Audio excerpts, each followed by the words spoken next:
पर अनुचित लगेगा। स्वामी खड़े हो, सेवक बैठ जाए, ऐसा। ये स्वामी तो प्रभु आप इंद्रियों के स्वामी हैं, हम तो केवल दंड के स्वामी हैं। बैठिए महाराज कोटि कोटि प्रणाम। बहुत सुख मिला, आप आए, कृपा करके। स्वामी जी अब अभी शरीर चल पाता है तो आपके दर्शन के लाभ पाने के लिए आ गए। आप तो संतों में इस समय ये विवाद संत हैं, कोई ऐसी वाणी आपकी ऐसी निकलती ही नहीं है कि उस पर कोई कटाक्ष हो, और कटाक्ष करने वाले से ज्यादा विरोधी खड़े हो जाते हैं आपके पक्ष में। लोगों की उतनी सामर्थ्य नहीं है कि ऐसी वाणी के धनी रहें, लेकिन आपके दर्शन करके हमको लगता है कि ऐसा प्रभु की कृपा प्राप्ति होगी कि आप लोगों जैसे अच्छे संतों के वाणी को सुन के हम लोग भी कुछ अच्छी धारणा ग्रहण करें। हमें तो बस आप सब संतों के चरण रज का प्रताप ही बुलवाता है। तो महाराज जी, ना तो कोई हम विद्वान हैं, ना हम ज्यादा पढ़े लिखे हैं, बस संतों की चरण रज, संतों की चरण रज में बड़ी सामर्थ्य है। उसी चरण रज का प्रभाव जो है वही बुलवाता है।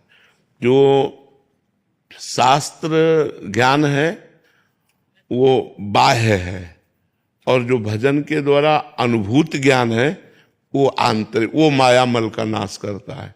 जो आंतरिक ज्ञान प्राप्त होता है वो मायामल का नाश करता है। जो शास्त्र ज्ञान है वो माया को बढ़ा भी सकता है, कि जैसे हम विद्वता के द्वारा चार लोगों को रिझाए तो उससे हमें अर्थ आदि की प्राप्ति, मान आदि की प्राप्ति, और उसमें हम राजी हो गए तो माया बढ़ गई। तो जो ज्ञान है वो गुरु कृपा से जब हम साधन में लगते हैं और साधना के द्वारा जब स्वयं का अनुभव होता है और देह का राग मिटता है, तब बात बनती है। हाँ, ज्ञानम लब्ध्वा परम शांति मचिरेणाधिगच्छति। पहला श्रद्धावान लभते ज्ञानम, शास्त्र ज्ञान, ये शास्त्र ज्ञान है। श्रद्धावान लभते ज्ञानम, और फिर तत्परा संयत इंद्रिया, उसके परायण होकर जो अपनी इंद्रियों को वश में कर लिया, तत्परा संयत इंद्रिया। अब ज्ञानम लब्ध्वा, अब जो ज्ञान प्राप्त हुआ वो परम शांति मचिरेणाधिगच्छति, वो आत्मबोध को प्राप्त महापुरुष समस्त विषयों से वो ऊपर उठ जाता है। नहीं स्वात्मारामम विषय मृग तृष्णाम भ्रमयति। जो आत्माराम पुरुष होता है वो कभी विषय मृग तृष्णा में भ्रमित नहीं होता।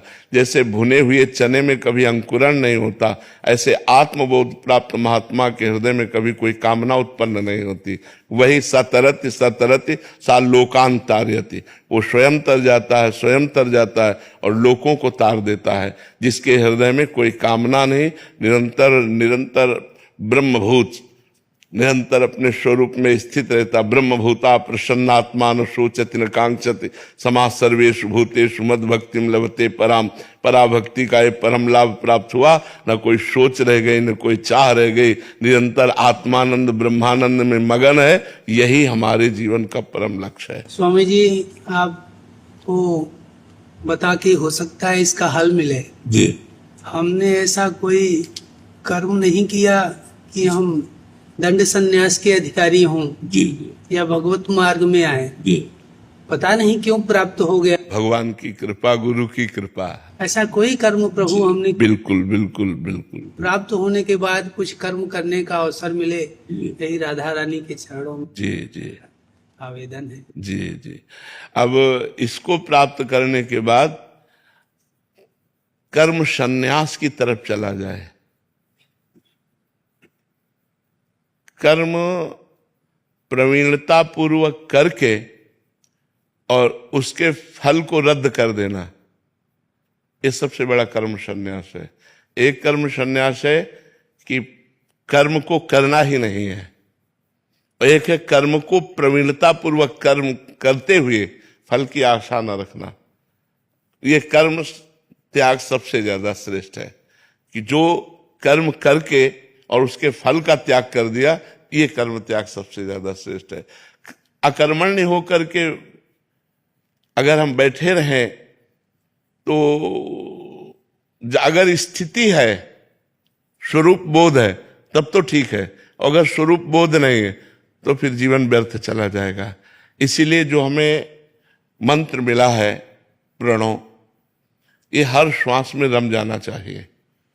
और शरीर से जो हमारे आश्रम के अनुकूल चेष्टाएं हैं, जैसे संन्यास आश्रम के अनुकूल चेष्टाएं, बस उतनी ही चेष्टाएं होनी चाहिए। ज्यादातर निश्चेष्ट होकर तीनों शरीरों के राग को मिटाना है। तो जैसे क्या आत्मोद्धार कर लेना स्वार्थ में नहीं आता? नहीं, आत्मोद्धार स्वार्थ के अंदर नहीं आता। शरीर भोग की वासना को स्वार्थ कहते हैं। आत्मस्वरूप की जो इच्छा है, इसी को विशुद्ध मुमुक्षुता कहते हैं। आत्मस्वरूप की बोध की इच्छा या आत्मा में निरंतर संलग्न रहना, ये मुमुक्षुता है जो हजारों जन्म की पुण्यों के बाद आती है। भगवान शंकराचार्य जी ने लिखा है, शास्त्रों जन्मों के पुण्यों के बाद मुमुक्षुता जागृत होती है। इसे स्वार्थ कहते हैं। जो शरीर को लेकर के वासना की पूर्ति, शरीर को लेकर के जो इच्छाएं हैं उन्हें स्वार्थ कहते हैं। स्वरूप को लेकर के जो इच्छाएं हैं उन्हें परमार्थ कहते हैं। और परमार्थ की इच्छा होना ही परमार्थी का लक्षण है। हम उच्च कोटि की परमार्थी स्थिति को प्राप्त हो, ऐसी इच्छा हर परमार्थ के पथिक में होनी चाहिए।